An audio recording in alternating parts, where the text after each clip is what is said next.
Hello everyone, so today we're going to be doing my TBR Jar Picks for March. If you weren't here for last month's video, honestly I would just go back and watch it, but long story short, it did not go well. The TBR jar was very rude to me, but I did manage to read all of those things. Or at this point in the month, I'm close enough to reading all of them. I should be able to finish them all by the end of the month.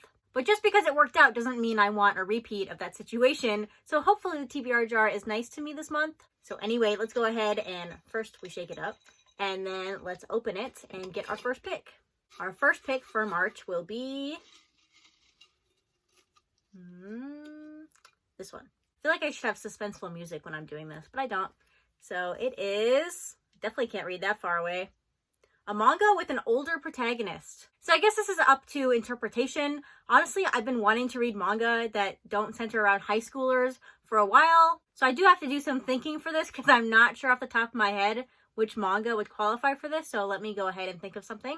Okay, this might be the most difficult prompt I've gotten in a long time. This is one of the new ones for 2023 that I put in there, but I finally decided on one, and I don't know how old the protagonist is in this manga, but it says he's a failed novelist, so I assume he's at least older than a teenager. But I went with The Strange Tale of Panorama Island. I don't know anything about this, except for now I know that it's about a failed novelist, and in the back it says it's set in 1920s Japan, and that's it. But yeah, that prompt was very difficult, so I don't know if I'm going to put it back in the jar after this video, but this is my pick.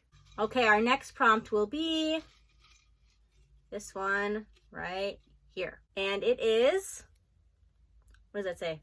No longer human. Actually, I was looking at that for the last prompt. Well, here it is. I've read the original novel by Osamu Dazai and the Junji Ito version of the story, and I hated both of them. But I have heard that this is the best version of the story. We'll see. I don't know if I will like it because just the original story is not engaging to me. And I have a lot of problems with it, so we'll see what Usumaru Furuya does with it. 2 one-shots so far, that's good. Let's pick our next one. And we'll go with this one. And it is, I definitely can't see that far away, Barakamon. Okay, this was another one I was considering for that first prompt. That's weird. Okay, here it is. I have all of Barakamon. This is okay since it's on my TBR for the year, so I should read it.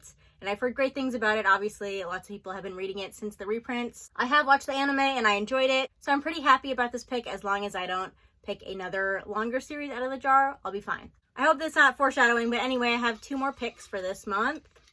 Let's go ahead and pick this one. I have like 7 in my hand right now. This one.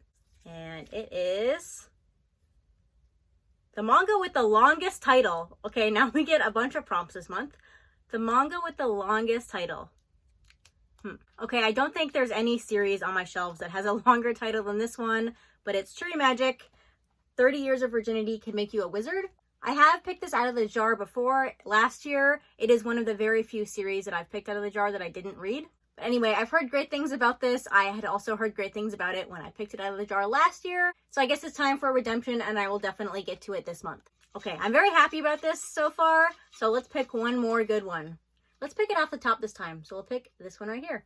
And it is, the title begins with A. Lots of prompts this month. Okay, let's find a manga that starts with A. Okay, so apparently most of the manga on my TBR that start with A are intimidating titles. The 2 big ones I could think of are Aria the Masterpiece and Angel Sanctuary, both of which I do not want to read right now. But then I remembered that this is on my shelves, and I would rather not read it right now because it's not completed, and I would rather read this author's works when they are completed. But I would rather read this than those other 2 series, so I went with Asadora. I have all 6 volumes of this that are out. I'm sure volume 7 will take a very long time to release in English. I believe Viz is caught up with the Japanese releases. But I do want to read this one and see what it's all about. I've read all of the Naoki Urasawa works I have on my shelves, except for I haven't finished Master Keaton yet, so this is the only one that's unread. So not a terrible pick. So yeah, this is my TBR for the month. I'm pretty happy about this. It leaves room for me to read other things besides just TBR Jar Picks. But yeah, if you've read any of these, let me know what you thought of them, or let me know what you're planning on reading in the month of March. But that's going to be it for this video. Thanks for watching, and I'll see you next time. Bye!